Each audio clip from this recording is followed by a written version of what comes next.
Magaalaa Finfinneetti aadaa kan dhufe hojiin tola ooltummaa ganna kanas sagantaalee garaagaraan cimeetti fufeera. Hospitaalli Eekkaa Kotobee tajaajila yaala fayyaa bilisaa guyyaa 11f kutaa magaalaa Eekkaatti kennaa ture xumureera. Sagantaa kanarratti kan argaman Ministeera Fayyaatti hoogganaan damee tajaajila meedikaalaa Dr. Ilubbaa Boolbunnoo Itoophiyaa keessatti aadaan tajaajila yaala fayyaa bilisaa dabalaa jiraachuu ibsanii bara kanas lammiilee miiliyoona 20 ol gama kanaan fayyadamuu taasisuuf hojjetamaa jira jedhan. Akka ministeeratti kama waggaa 5 askan dalagame otoo siin kaasee waggaa 5 har'aa namni miiliyoona 1 fayyadameera.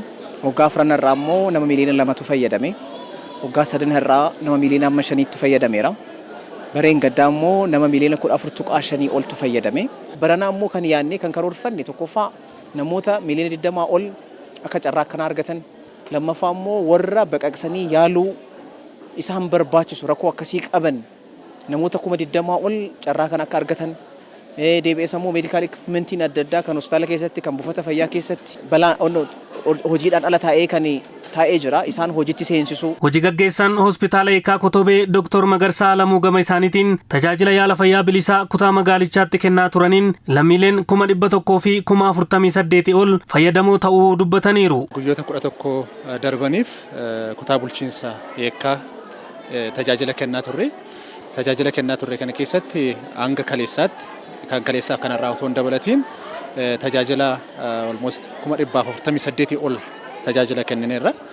Tajaajilli kun kan itti fufutaa gara fuulduraattis akka karooraatti bara kan nama 200 oliif tajaajila kennuudhaaf karoorfanneeti kan hojjetaa turre. Dr. Magarsaan itti dabaluun ogeeyyiin fayyaa hospitaalichaa 350 olii fi dhaabbileen dhuunfaas hojii kana irratti hirmaachuu yaadachiisuun kana boodas lammiilee tajaajila yaala fayyaa bilisaa argatan kanaaf deeggarsii fi hordoffiin ni taasifamaa jedhan. Tajaajila keenya kana keessatti warra asitti tajaajilame ilaallee sakattaanii gaggeessuu qofa osoo hin taane hanga dhumaatti tajaajilu hanga ammaatti qorichallee yoo xiqqaate miliyoona 1.5 ol kan ta'u tajaajila kennineerra. Asumatti yaala isaanii xumuranii akka deeman taasisneerra.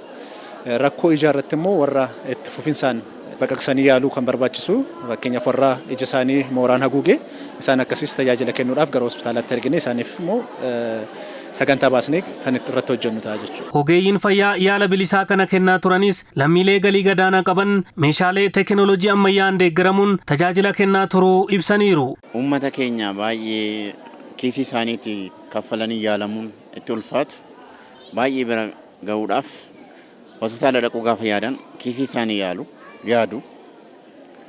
Inni kun maal fidaa akka isaan dhukkuba isaaniidhaaf yaala fayyaa hin barbaaddanne limitiitti uumaa jechuudha. Qorannoo yaalaa dhaabbilee dhuunfaa wajjin walitti hidhanne kutaa magaalaa Eekkaa kanatti addaraasha kana keessatti tajaajila hunda galeessa iddoo tokkotti akka waan istooppiitti hundumaa argatanii akka ba'aniif dhaqqabneerraa fi inni kun immoo nu gammachiisa. Hawaasni keenya tajaajila argatan jennee wantoota bakkeetti birrii guddaadhaan tajaajilamanii yaalamuu hin dandeenye hundasaa akka hospitaalaatti hospitaallis kallattiidhaan laaboraatooriidhaaf wantoota barbaachisan guutuudhaan tajaajila nurraa eegamu hundasaa hawaasa keenya kanaaf hawaasa kanfalee yaalamuu hin dandeenye hunda bilisaan hamma birrii hamma qarshii 2,000 oliyyuu wantoota ta'an bilisaan yaalleerra. Jiraattonni tajaajila kana argachaa turanis dhibee iddoo kan biraatti fayyuuf baasii olaanaaf saaxilamaa turanirraa bayyanachuu dubbatan. Tanaan dura an akkanaan jiru amma